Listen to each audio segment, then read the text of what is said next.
하며 사명자의 삶을 살아갈 수 있는 교회, 그러한 성도님들이 함께하는 교회 될 수 있도록 주님 함께하여 주시고, 하나님을 바라보며 하나님 가운데 소망을 두며 나아가는 귀한 교회 될 수 있도록 주님 인도하여 주시고 함께하여 주옵소서. 하나님, 특별히 이제 셀 모임이 하나 둘씩 회복하고 시작하는 가운데 있습니다. 셀이 모일 때마다 하나님 말씀이 선포되어지고, 선포되는 말씀을 통해 은혜를 나누며 함께 그곳에서 복음을 전하고 서로 힘을 얻고 귀한 은혜를 나눌 수 있는 귀한 모임이 될 수 있도록 주여 인도하여 주옵소서.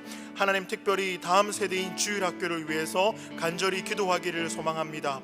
가정에서부터 믿음의 유산을 하나님 물려줄 수 있도록 주님 인도하여 주시고, 하나님 그렇게 가정에서 예배가 회복되어져서 또 교회 학교 예배가 회복되어지고 교회의 예배가 회복되어져서 귀한 주님의 일꾼, 주님의 나라를 위해서 헌신하며 나아가는 분들이 많이 있을 수 있도록 주님 인도하여 주시고, 이 다음 세대를 위해 기도와 말씀을 품고 기도하며 나아갈 수 있는 귀한 교회 될 수 있도록 주님 인도하여 주옵소서. 하나님이 통치하고 다스리는 귀한 나라 될 수 있도록 주님 또한 인도하여 주시고, 대한민국 이 땅 곳곳에 하나님의 말씀이 비추어 그 비추진 말씀이 열매 맺을 수 있도록 함께하여 주시옵소서.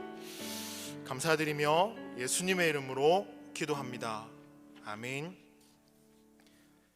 네, 다 같이 하나님 말씀 보시겠습니다. 하나님 말씀은 잠언서 16장 1절에서 3절 말씀입니다. 구약 성경 927쪽입니다. 잠언서 16장 1절에서 3절 말씀을 우리 한 목소리로 합독하시겠습니다. 마음의 경영은 사람에게 있어도 말의 응답은 여호와께로부터 나오느니라. 사람의 행위가 자기 보기에는 모두 깨끗하여도 여호와는 심령을 감찰하시느니라. 너의 행사를 여호와께 맡기라. 그리하면 내가 경영하는 것이 이루어지리라. 아멘. 네, 교회 소식입니다. 주보를 참고해 주시면 감사하겠습니다. 네, 지난 주일은 어버이 주일로 드렸습니다. 5월은 가정의 달입니다. 우리 가정을 또 돌아보고 또 함께 하고 또 함께 말씀을 나누는 귀한 시간들이 되었으면 좋겠습니다. 교회 지도자 모임이 있습니다. 5월 15일 금요일 담임 목사님께서 안양 은혜와 진리교회에 출타하십니다.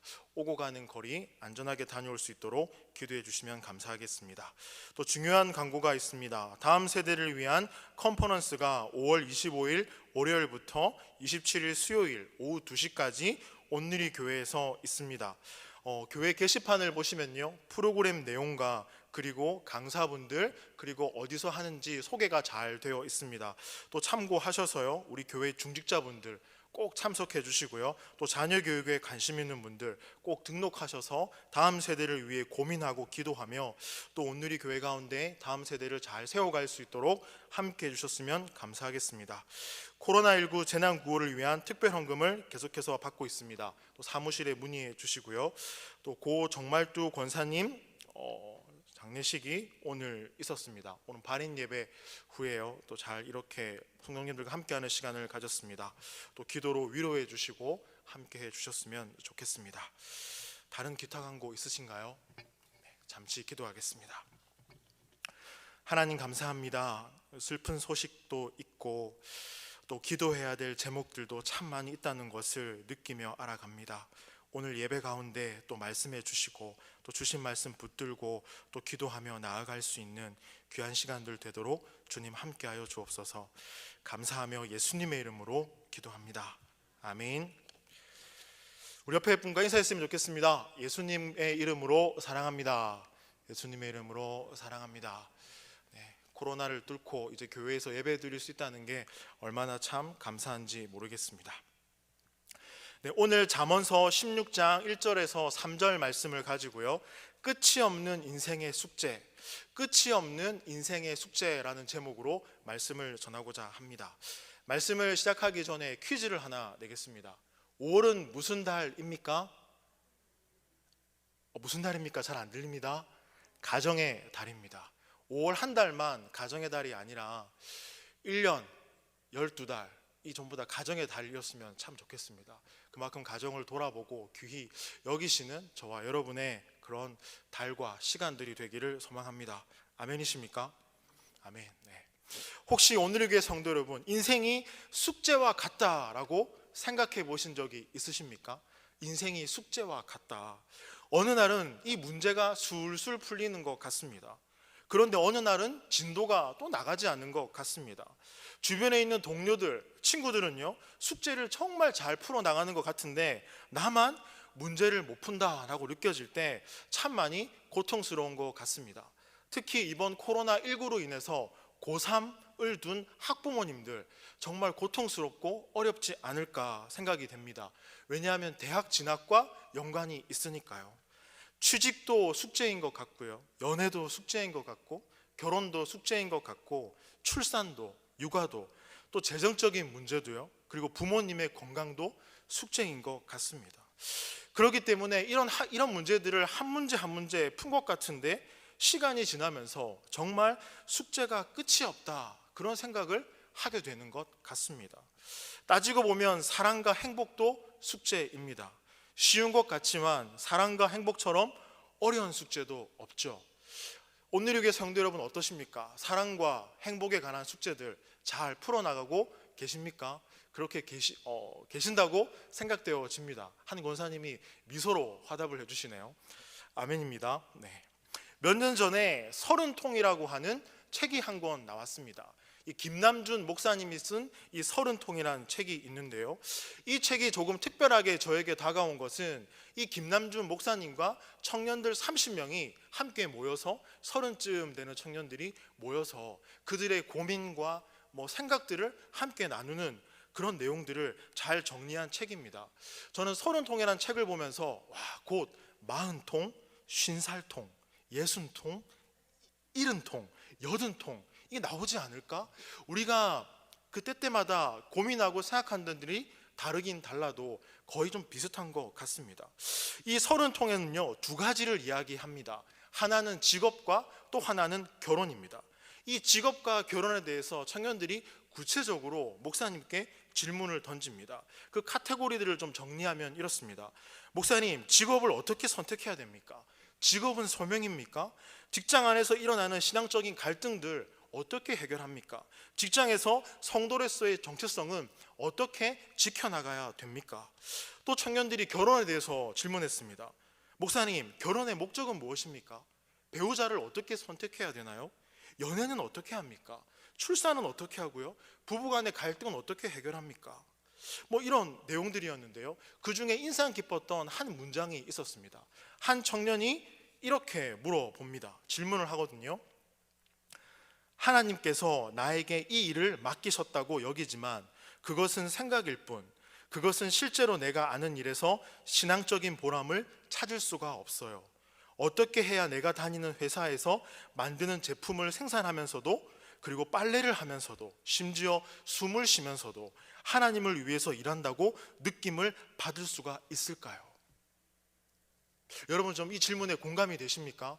어떤 질문이죠? 바꿔 말하면, 목사님, 매 순간 하나님과 함께함을 어떻게 하면 느끼며 살아갈 수 있습니까? 이런 질문입니다. 우리가 신앙생활을 하면요, 종종 깊은 고민과 갈등이 생깁니다. 직업과 하나님은 무슨 관계가 있을까? 내가 지금 하는 이 공부와 하나님은 무슨 관계가 있을까? 또 결혼과 하나님은 무슨 관계가 있을까? 또 이 육아와 하나님은 무슨 관계가 있을까? 제가 올해 결혼한 지 얼마 되지 않아서 여기 계신 분들 앞에서 명함을 내기 힘들지만 올해 8년이 되었습니다. 결혼한 부부도 마찬가지입니다. 육아를 사명이나 소명으로 생각하는 부부들을 거의 보지 못한 것 같습니다. 자매들 가운데 직장을 다니다가 전업주부가 돼서 육아를 하게 되면요, 굉장히 지치게 되죠. 왜냐하면 육아를 사명이나 소명으로 생각하기 어렵기 때문입니다. 일상과 신앙의 괴리감으로 인해서 참 힘든 시간들을 우리는 때때로 보내곤 합니다. 그래서 이런 질문이 생깁니다. 과연 내가 하는 공부, 하나님의 뜻인가, 내 뜻인가? 내가 집중하고 있는 지금 이 일이 하나님의 뜻인가, 아니면 내 뜻인가? 지금 내가 하고 있는 이 일이 소명인가, 아니면 단순히 생계를 유지하는 그냥 수단인가? 삶이 분주할 때는요, 이런 고민조차 사치스럽게 느껴집니다. 그러다 보니 신앙의 정체성을 가지고 살아간 것이 너무나 어렵습니다. 그러면요, 여러분과 교회에 다니지 않는 분들과는 어떤 차이가 있는 것입니까? 어떤 차이가 있는 것입니까? 그렇기 때문에 많은 분들이 직장에서, 학교에서, 자신의 삶 가운데, 자신의 삶의 터전에서 이 신앙을 드러내지 않습니다. 오늘 예배하는 여러분들은 어떻습니까? 여러분의 삶의 그 자리에서 이 신앙을 마음껏 드러내며 살아가고 계십니까? 차라리 일상과 신앙을 분리하는 것이 더 마음이 편한지 모르겠습니다. 그렇게 해야 적어도 양심의 가책을 느끼지 않을 수 있으니까요. 또 사랑해야 한다는 강박에서 벗어날 수 있고, 용서해야 된다는 강박에서 벗어날 수 있고, 섬기고 헌신해야 된다는 강박에서 벗어날 수 있으니까요. 그래서 이 서른통이라는 책에서 김남준 목사님이 뭐라고 이야기하냐면요, 참 많이 공감이 되었습니다. 그리스도인이라 불리는 사람들 가운데서도 너무나 많은 사람들이 실천적인 면에서는 무신론적입니다. 실천적인 면에서는 무신론적입니다. 많은 청년들이, 또 많은 사람들이 일상에서 무신론자처럼 살아간다는 것입니다. 예수님이 좋은 것 알겠습니다. 말씀이 좋은 것 알겠습니다. 그런데 삶의 현장에는 믿지 않는 사람들과 다름없이 동일하게 살아간다는 겁니다. 이런 우리의 삶 가운데 오늘 잠언 기자는 일상과 신앙이 분리된 사람들에게 충고하듯 이야기를 합니다. 자, 16장 1절 말씀 다 같이 한번 읽어보겠습니다. 마음의 경영은 사람에게 있어도 말의 응답은 여호와께로부터 나오느니라. 이 말씀이 조금 모호한 부분이 있는데요, 9절 말씀을 읽으면 명확해집니다. 9절 말씀 읽어보겠습니다. 사람이 마음으로 자기의 길을 계획할지라도 그의 걸음을 인도하시는 이는 여호와이시니라. 즉 1절에서 이야기하는 부분이 9절에서 명확해지고요, 잠언 16장은 이렇게 끝이 납니다. 33절 말씀 읽어보겠습니다. 제비는 사람이 뽑으나 모든 일을 작정하기는 여호와께 있느니라. 잠언 기자는 지금 이런 고백을 하고 있습니다. 우리의 일상과 하나님이 무관하지 않다. 우리의 일상과 하나님이 관계가 있다라고 말합니다. 여러분, 직업을 영어로요 vocation이라고 합니다. 발음이 좀 괜찮았습니까? 네. 이 단어는요 라틴어 보카치오에서 유래했습니다. 뜻은요 부르심, 소명입니다. 중세 시대 때는 노동을 하찮은 것으로 여기고요, 수도나 명상 같은 종교적인 실천을 고상하게 여기는 풍조가 있었습니다. 그런데 이것이 종교개혁 시대 이후로 가면서요, 이것이 인류에게 문화명령, 노동명령, 창세기에 보시면 문화명령이 나오죠. 그것이 이제 직업으로 여겨지고 하나님을 섬기는 사명과 소명이 되었습니다. 보카치오에서 유래해서 이 직업은요 부르심과 소명이란 뜻이 담겨 있습니다. 그래서 직업과 사명이 동떨어진 것이 아니라 일과 신앙이 동떨어진 것이 아니다라는 것을 우리는 이 단어에서 확인할 수 있습니다. 즉 직업은 사명이다라고 하는 것입니다. 이렇게 일상과 신앙이 분리되지 않고 살아가는 사람들의 이야기가 이 성경 속에는 많이 담겨 있습니다. 성경 속에 일과 그리고 신앙이 분리되지 않고 살아가는 사람들을 소개하기 전에 한 청년을 소개하고 싶습니다. 한 청년이 제가 코로나19 때 책을 한 권 읽어보라고 선물을 해줬거든요. 나로 죽고 예수로 사는 사람이란 책인데요, 이 책을 선물해 줬더니 이 청년이 기대하지도 않았는데 A4 한 장에 자기의 느낌을 적어서 보내줬습니다. 목사님, 이렇게 살고 싶습니다 라는 고백이죠. 그 부분의 한 부분을 읽어드리겠습니다. 예수님 한 분이면 충분합니다. 우리가 이 고백을 하지 못하는 이유는 믿음이 약해서가 아니라 예수님을 인격적으로 만나지 못했기 때문이라고 생각합니다. 저는 요즘 예수님 한 분이면 충분하단 말이 마음에 크게 와닿지 않았습니다. 세상의 것들이 크게 보이기 시작했고 교회 내에서도 결국 성취, 능력을 본다는 생각이 들었기 때문입니다. 하지만 이 책은 우리의 신앙생활이 그냥 교회만 왔다 가고 세상에서는 나의 능력으로 사는 것이 아니라고 합니다.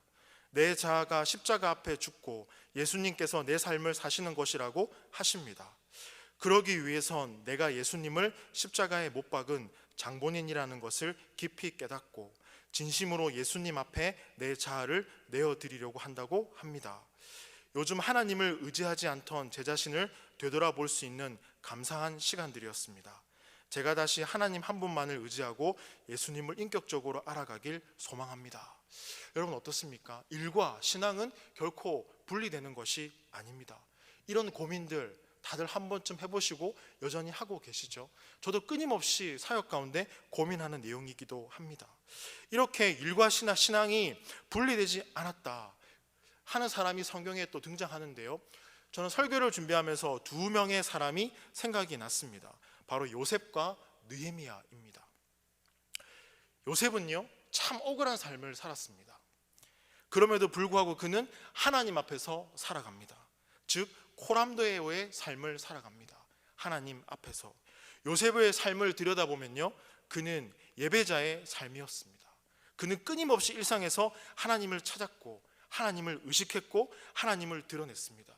요셉은 청소하면서도 허드렛 일을 하면서도 시종을 들면서도 감옥에서 행정을 보면서도 또 재정적인 일을 감당하면서도 이 모든 것이 예배임을 인식했습니다. 그리고 우리는 그 모든 것이 예배임을 성경 말씀을 통해서 목격하게 됩니다. 왜냐하면 요셉이 하는 그 모든 크고 작은 일들을 통해서 믿지 않은 사람들이 하나님을 목격했기 때문입니다. 창세기 39장 3절 말씀 제가 읽어드리겠습니다. 그의 주인이 여호와께서 그와 함께 하심을 보며 또 여호와께서 그의 범사에 형통하게 하심을 보았더라. 즉 믿지 않는 사람이 요셉을 보면서, 야, 너를 보니까 살아계신 하나님이 느껴진다, 너를 보니까 하나님이 함께 하신다, 그거 정말 알겠다라고 고백하는 거죠. 그런 면에서 요셉의 일상은요, 요셉이 허드렛 일을 하고 우리가 집에서 설거지를 하고 가족을 위해서 누군가를 위해 또 가족을 위해 밥을 짓고 이 모든 것들, 직장에서 가장으로서 최선을 다해 일을 하는 이 모든 것들, 그 모든 일조차 요셉에게 예배였다는 것입니다. 그것이 바로 소명이었고 사명이었습니다. 여러분, 요셉뿐만 아니라 느헤미야도 마찬가지입니다. 두 번째 퀴즈입니다. 주간 낮에 들었던 수요 예배 시간에는 아무도 맞추는 분이 없었습니다. 많이 아쉬웠거든요. 우리 저녁에 예배 드리시는 분들은 좀 맞추셨으면 좋겠습니다. 느헤미야는요, 바사 제국의 저 직업이 무엇이었을까요? 네, 야간분도 아무도 없으시는군요. 네, 다 아시죠? 네, 술관원이었습니다. 술관원요. 왕의 옆에서 독이 들었는지 안 들었는지 먼저 확인하는. 자, 어느 날 왕의 꾸지람을 느헤미야는 듣게 됩니다. 왕이 말합니다. 너 왜 그렇게 얼굴이 어둡냐? 왜 수심이 그렇게 가득하냐? 느헤미야가 대답합니다. 왕이여, 저희 고국 이스라엘이 지금 불타 잿더미가 되었다고 합니다. 그래? 그러자 왕이 묻습니다. 그러면 너 원하는 게 혹시 있니? 원하는 걸 말해봐. 우와, 어쩌면 절호의 찬스죠. 저 같으면 원하는 소원을 이야기할 것 같습니다. 느헤미야가 이야기합니다. 느헤미야 1장을 보시면요, 하늘의 하나님께 묵도하고, 왕 앞에 먼저 이야기하기 전에 느헤미야는 하늘의 하나님께 묵도를 먼저 했습니다. 내가 뭐 해줄까? 라고 그 질문 앞에 대답하기 전에 잠시 하나님 앞에 기도하죠. 그는 지금 한 나라의 왕 앞에 서 있습니다. 그러나 본질적으로 왕 앞에 서 있기 전에 그는 내가 하나님 앞에 서 있구나 라는 것을 기억하고 있었습니다. 그것 때문에 왕이 묻는 질문 앞에 하나님 앞에 잠시 묵도하고 왕에게 담대히 요구합니다. 뭐라고 했을까요? 왕이여, 제 고국 이스라엘이 불타 잿더미가 되었습니다. 무너진 성벽을 재건할 수 있도록 허락하여 주십시오. 그래서 저에게 긴 휴가를 주십시오. 휴가뿐만 아니라 그 무너진 성벽을 재건할 수 있는 재료와 물질도 주십시오. 이왕이면 나를 지켜줄 기병대, 군대도 좀 보내주십시오. 우와, 이렇게 이야기를 합니다.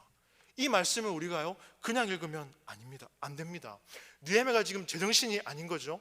느헤미야는 노예 신분입니다. 노예 신분의 왕의 옆에서 술관원인데요, 그 느헤미야가 잠깐 정신줄을 놓은 것 같습니다.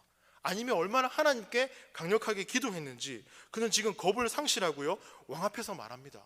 고국이 불탔습니다. 재료도 주시고 물질도 주시고 저를 지켜줄 기병대도 주시고. 와, 여러분, 남의 이야기까지 이렇게 듣죠. 여러분, 한번 직장에서 혹은 가정에서 한번 이야기해 보십시오. 교회 수련회가 있습니다. 교회 집회가 있습니다. 사장님, 여보, 나를 보내주세요. 수련회비도 대신 내주세요. 그걸 잘 진행될 수 있도록 헌금도 해주세요. 막 이렇게 얘기하는 것 아니겠습니까? 어떻게 이렇게 자신에 차서 담대하게 이야기할 수 있었을까요? 어떻게 요셉은요, 그 보디발 장군의 아내의 유혹에 담긴 자유와 출세의 유혹을 거절할 수 있었을까요? 어떻게 이 느헤미야는 대제국의 왕 앞에서 고국을 재건하겠다고 요구할 수 있었을까요? 저는 그 실마리가 오늘 함께 읽은 잠언서 16장 2절 말씀에 있다고 생각합니다. 다 같이 2절 말씀 한번 읽어보겠습니다. 사람의 행위가 자기 보기에는 모두 깨끗하여도 여호와는 심령을 감찰하시느니라. 아멘. 여러분, 내로남불이라는 단어를 아십니까? 사람들은 자기 행위가 다 깨끗하다고 생각합니다. 자기가 하면 괜찮고 남이 하면 불륜이다, 뭐 이런 얘기죠. 그런 면에서 사람은요, 참 자기 중심적입니다. 그리고 이기적입니다. 여러분, 얼마 전에 그 뉴스에 경비원 폭행 사건 뉴스 들어보신 적 있으십니까? 국민청원도 올라갔고요, 27만 명이 그 청원에 동참했습니다. 저는 정말 이해할 수 없는 게, 그 폭행을 해서 경비원 아저씨께서 극단적인 선택을 했는데요, 그 죽음을 본 이 폭행한 사람이 뭐라고 했냐면 삼가 고인의 명복을 빕니다 라고 얘기했답니다. 저는 그렇게 어떻게 얘기할 수 있을까? 사람이 정말 악하다. 정말 사람이 자기 중심적이다.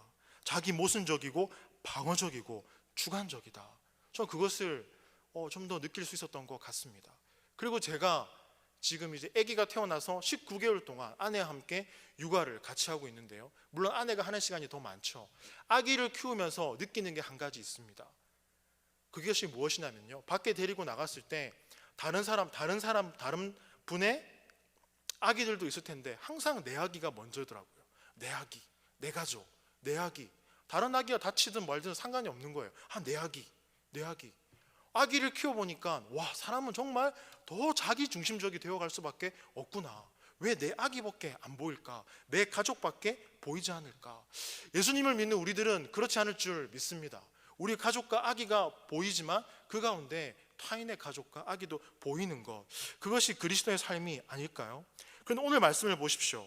하나님이 감찰하신다고 말씀합니다. 여호와는 심령을 감찰하시느니라. 사람의 심령을 감찰한다라고 말합니다.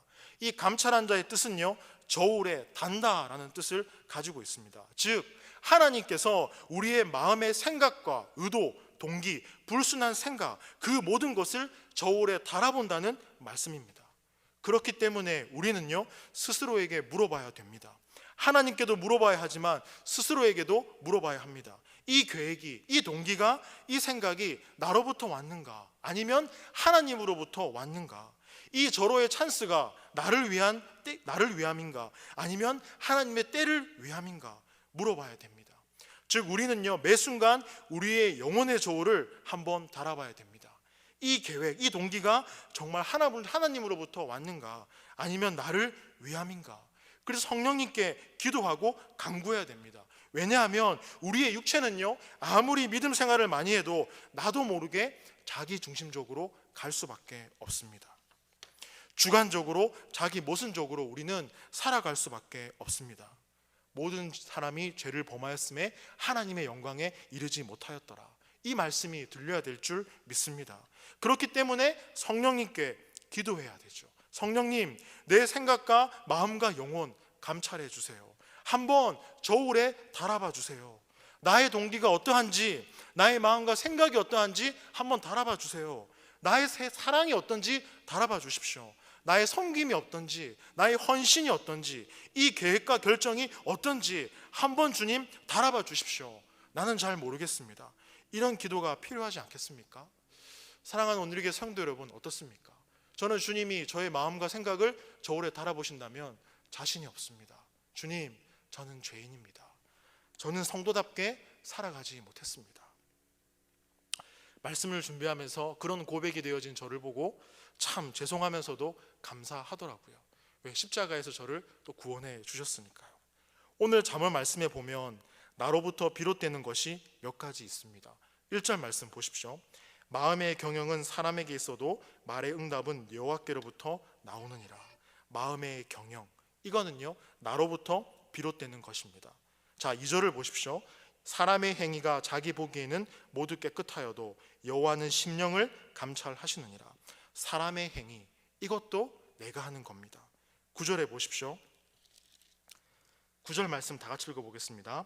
사람이 마음으로 자기의 길을 계획할지라도 그의 걸음을 인도하시는 이는 여호와이시니라. 자기의 길을 계획하는 것, 이것도 내가 하는 겁니다. 33절 말씀 다 같이 읽겠습니다. 제비는 사람이 뽑으나 모든 일을 작정하기는 여호와께 있느니라. 제비를 누가 뽑죠? 사람이 뽑습니다. 그런데 잠언 기자는요, 이런 노력들이 아무 의미가 없다라고 이야기하는 것이 아닙니다. 살아가면서 경영도 하고 계획도 세우고 제비도 뽑아야 됩니다. 그러나 잊지 말아야 될 사실이 하나 있습니다. 바로 그 걸음을 인도하는 분이 누구시라고요? 하나님이십니다. 제비를 사람이 뽑으니 그의 일을 결정하는 것은 하나님께 있다. 이 사실을 잊지 말기를 잠언 기자는 우리에게 부탁하고 있습니다. 그리고 기억하라라는 것입니다. 이런 거죠. 나는 계획하고 생각합니다. 그러나 하나님이 결정하십니다. 우리는 이것을 잊지 말아야 될 줄 믿습니다. 그러나 우리가 살아가면서 우리의 일상과 신앙이 때론 분리되곤 합니다. 또 우리가 살면서 일상과 기도가 분리될 때 우리는 자칫 길을 잃을 수 있습니다. 영적인 삶, 이 신앙의 길을 가는데 얼마나 많은 유혹들이 앞에 있습니까? 얼마나 많은 지뢰들이 우리 앞에 있는지 모릅니다. 그렇기 때문에 우리의 일상과 기도가 결코 분리되어선 안 됩니다. 일상과 신앙이 결코 분리되어선 안 됩니다.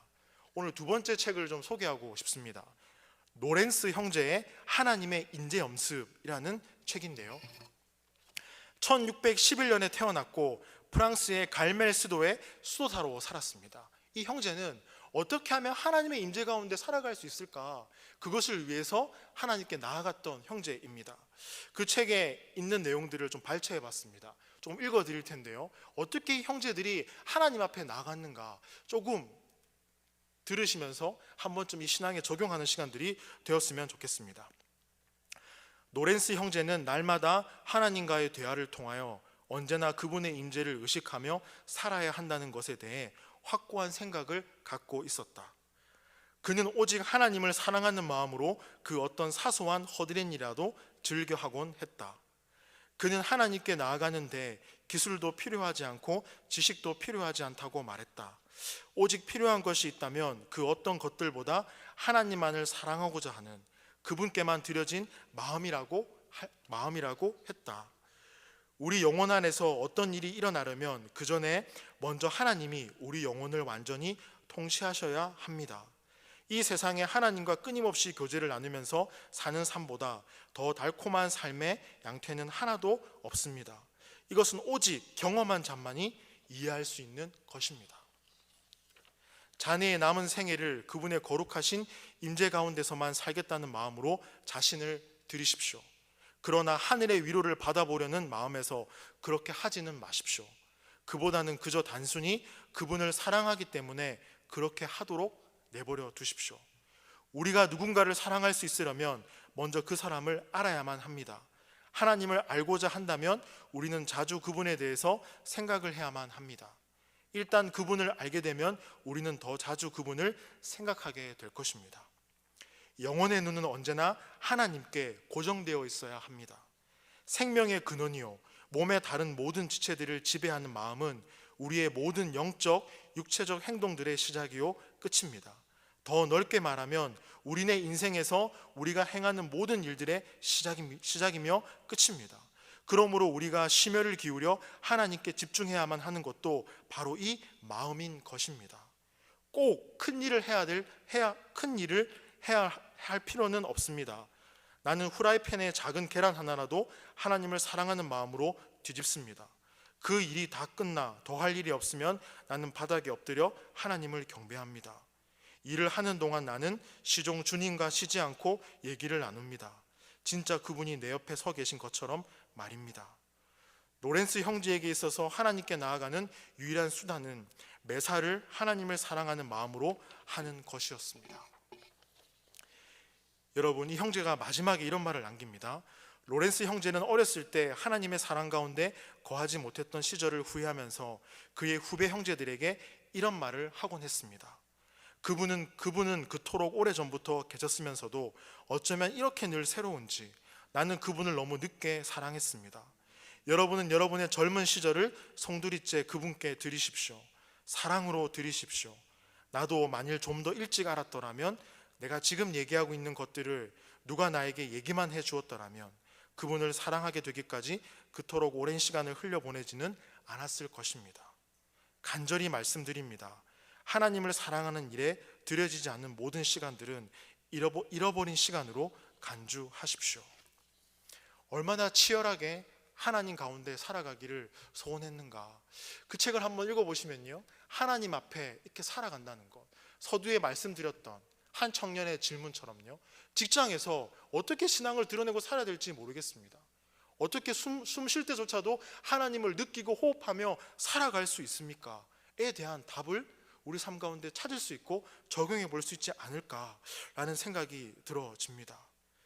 그러면서요, 우리가 행하는 것만큼 하나님을 끊임없이 의식하려고 하는 그 열망함이, 그 열정이 우리 안에 있기를 소망합니다. 그러한 집요함이 성도에게는 있어야 될 줄 믿습니다. 이 계획이 무엇인지, 나의 동기가 무엇인지 말씀 속에서 기도하고 계속해서 들여다보고 비추어보고 찾고, 사도 바울이요, 골로새 교회 형제들을 위해서 기도한 기도의 첫 번째 제목이 무엇이었냐면요, 하나님의 뜻을 발견하게 해 주옵소서였습니다.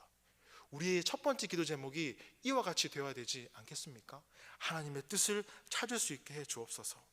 그러나 이 우리 안에 이러한 열정, 이러한 집요함이 사라질 때요, 우리 서른통의 저자 김남준 목사님이 청년들을 향해서 이런 말을 합니다. 관념적 유실론자가 되는 거다라고 말합니다. 머리로는 하나님을 압니다. 그러나 선택할 때는 내 뜻대로 선택을 합니다. 혹은 실천론적 무신론자가 되는 겁니다. 머리로는 알지만 삶으로는 세상과 다를 바 없이 살아가는 무신론자. 잠언은요, 이렇게 시작합니다. 잠언 1장 1절을 보시면은 다윗의 아들 이스라엘 왕 솔로몬의 잠언이라. 여러분, 솔로몬은 한 국가의 왕입니다. 왕이 짊어져야 될 책임감과 중압감은 얼마나 크겠습니까? 그를 누르고 있는 그 중압감이 얼마나 크겠습니까? 왕으로서 국가를 살리고 우리 국민들의 행복을 위해서 얼마나 고민하고 기도하고 노력하겠습니까? 솔로몬 왕의 입장에서 오늘 함께 읽었던 이 16장의 말씀을 한번 생각해 보십시오. 왕으로서 느껴지는 마음의 경영, 사람의 행위, 왕으로서 해야 될 행위, 또 자기의 길을 계획하는 것, 왕으로서의 고뇌와 그 생각과 그 아픔들이, 고통이 여기서 느껴지지 않습니까? 어느 날 솔로몬은요, 밤잠을 설쳤을 것입니다. 우리 국민들 어떻게 해야 될까? 머리에 쥐가 내리겠죠. 어떻게 계획하고 경영하고 선택해야 될까?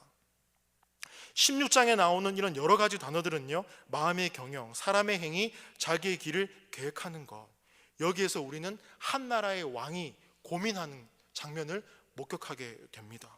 한 지도자의 고통과 고뇌를 마주하게 되죠. 솔로몬의 고뇌의 수준은요, 자녀에 대한 문제, 진로의 문제, 결혼, 우리의 생활, 생계, 이런 문제가 아니었습니다. 이게 중요하지 않다는 말이 아닙니다. 그만큼 마음의 경영, 사람의 행위, 자기의 길을 계획하는 것이 어렵다는 것을 말씀드리는 것입니다. 솔로몬은 지혜의 왕으로서 왕으로 알려져 있습니다. 얼마나 많은 사람들이 이 솔로몬을 보면서요, 그 지혜에 감탄을 했겠습니까? 솔로몬도 젊은 날에는 나의 지혜로 분명히 여기까지 왔다라고 생각했을 것입니다. 그러나 어느 날 한 가지 사실을 깨닫게 됩니다. 그 모든 것이 내가 아니라 하나님이 인도하셨구나. 돌이켜보니 내가 아니라 하나님의 손에 있었구나라는 사실을 깨닫게 됩니다. 저는 신학대학원에 다닐 때 제가 공부를 열심히 해서 사역을 위해서 또 공부하고 준비하고, 이 모든 것에 하나님, 제 노력이 많이 포함되어 있지 않습니까? 제가 한 것이지요. 하나님께서는 그냥 단순히 조금 도와주셨겠죠. 그런 교만한 생각들 가운데 있었습니다.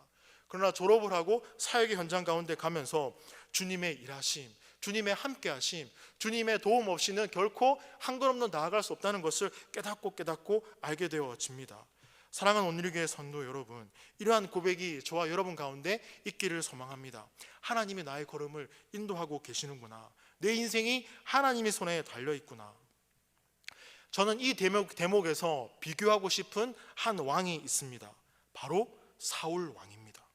사울은 어느 날 주어진 모든 것을 하나님 때가 아닌 자기의 때로 악용하기 시작합니다. 영혼과 양심이 마비되고요, 저울을 달지 않고 핑계하고 하나님 앞에 자기의 삶을 합리화시킵니다. 그런데 하나님이 중심을 보셨고 사울의 마음을 달아보시죠. 하나님이 달아보셨습니다. 하나님이 우리를 잘 아신다는 것, 우리 영혼을 저울에 달아보신다는 것, 이것은요 심판에 가까운 말씀입니다. 우리 다 같이 말씀 한 구절 찾아보겠습니다. 다니엘서 5장 25절에서 27절 말씀입니다. 제가 있는 성경책으로 구약성경 1241쪽입니다. 다니엘서 5장 25절에서 27절 말씀, 우리 한 목소리로 같이 합심해서 읽어보겠습니다. 네, 다 찾으셨죠? 1241쪽입니다. 같이 읽겠습니다. 기록된 글자는 이것이니 곧 메네메네 덱의 우르박신이라. 그 글을 해석하건대 메네는 하나님이 이미 왕의 나라의 시대를 세워서 그것을 끝나게 하셨다 함이요, 데겔은 왕을 저울에 달아보니 부족함이 보였다 함이요. 무슨 말입니까? 왕의 시대가 끝났다. 데겔은요 왕을 저울에 달아보니, 그 영혼을 달아보니 하나님 앞에 부족함이 보였다. 심판의 말씀입니다. 하나님께서 우리를 보신다는 것, 잘 아신다는 것, 저울에 달아보신다는 것은요 심판의 말씀이고요, 두려운 말씀입니다. 그러나 하나님께서 우리의 영혼을 저울에 달아보신다는 것은요 또 한편으로는 회개와 회복을 하나님께서 우리에게 또 기회를 주신 순간이기도 합니다. 여러분, 다윗이 밧세바를 범했을 때 하나님은 나단 선지자를 통해서 말씀하십니다. 당신이 바로 그 사람입니다. 당신이 바로 그 사람입니다. 즉 나단 선지자는요 하나님께서 당신의 영혼을 저울에 달아보셨습니다 라고 이야기합니다. 이 스토리는요 사무엘하 11장 12장에서 자세히 한 번쯤 보셨으면 좋겠습니다. 다윗, 그대의 이 모든 사건은 발각되었습니다. 숨은 동기와 행함과 경영과 모든 것을 숨길 수 있다고 생각을 했는데, 그럴싸하게 포장을 하면 사람들이 다 넘어올 줄 알았는데, 나단 선지자가 이야기합니다. 사람은 다 속일 수 있을지라도, 다윗 스스로 자기 영혼은 속일 수 있을지라도 하나님이 당신을 저울에 달아보셨습니다. 그리고 바로 그 사람은 당신입니다 라고 얘기할 때 다윗이 뭐라고 했을까요? 맞습니다. 내가 여호와께 죄를 범했습니다 라고 고백합니다. 이제 말씀을 정리하려고 합니다. 자기 행위가 자기 보기에는 다 깨끗해 보입니다. 그러나 자기 자신의 모순과 찌꺼기를 직면하는 것은 어려운 일입니다. 외면하고 싶은 일이 많습니다. 두렵고 떨리는 일도 많습니다. 우리 안에 있는 어두움과 허물을 그러나 주님은 달아보십니다. 여러분, 우리를 비난하고 정죄하기 위한 것이 아니라, 마음이 아프지만요 하나님 앞에 섰을 때 죄의 무게로 인해 고통스럽지만 때로는 하나님께서 우리의 죄를 지적하십니다. 설교를 통해서, 말씀을 통해서, 예배를 통해서, 기도를 통해서 지적하십니다. 그때 사단은 말하죠. 너는 죄인이야.